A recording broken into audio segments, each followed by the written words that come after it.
Agora que você já sabe o que é uma cover letter e como ela é importante, nós precisamos discutir qual é a estrutura que ela deve ter para que você consiga escrever uma excelente cover letter.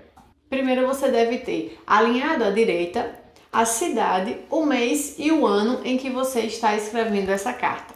Alinhado à esquerda, você deve ter um direcionamento ao editor. Então, por exemplo, caro editor. Se você souber o nome dele, você coloca caro e o nome dele, certo?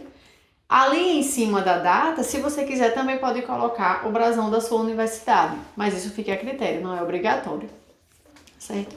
No primeiro parágrafo, você precisa escrever o nome do seu artigo, né, o título do artigo, o nome dos autores, tá?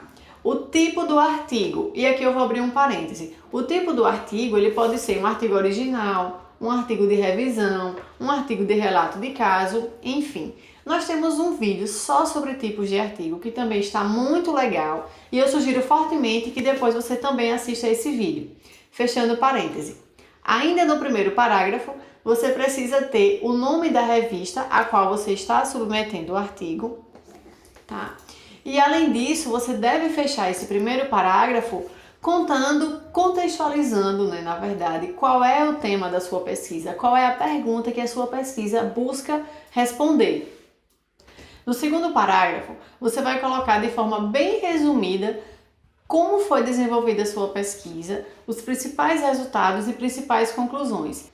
No terceiro parágrafo, você vai explicar por que os leitores da revista poderiam estar interessados nesse trabalho, por que esse trabalho ele pode ser importante para a área de atuação e quais são as principais implicações e desdobramentos que a sua pesquisa traz para aquela área. No quarto parágrafo, você vai falar, né, que o seu trabalho ele atende aos princípios éticos, se for o caso, né, de ter comitê de ética. E existem duas frases que não podem deixar de existir em uma carta de apresentação. São elas: todos os autores leram o trabalho e estão de acordo com a submissão.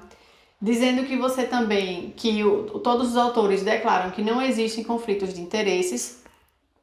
E a segunda frase é dizendo que o artigo ele ainda não foi considerado para publicação em outra revista.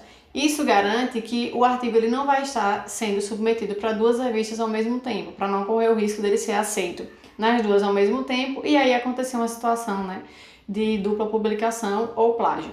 Então, por isso que você só pode submeter o artigo uma vez na revista, esperar o resultado para depois submeter novamente. Depois desse parágrafo, você vai então, e aí isso você vai precisar olhar nas instruções para os autores, se você deve colocar sugestões de revisores na cover letter ou se você vai fazer isso no processo de submissão. Se não tiver nada escrito, nada impede que você coloque também na sua carta de apresentação a sugestão de pelo menos 5 revisores. Isso não garante que vão ser esses os revisores que vão ler o trabalho. Como o nome já diz, é uma sugestão. E por fim, você vai colocar lá quem é o autor correspondente desse trabalho.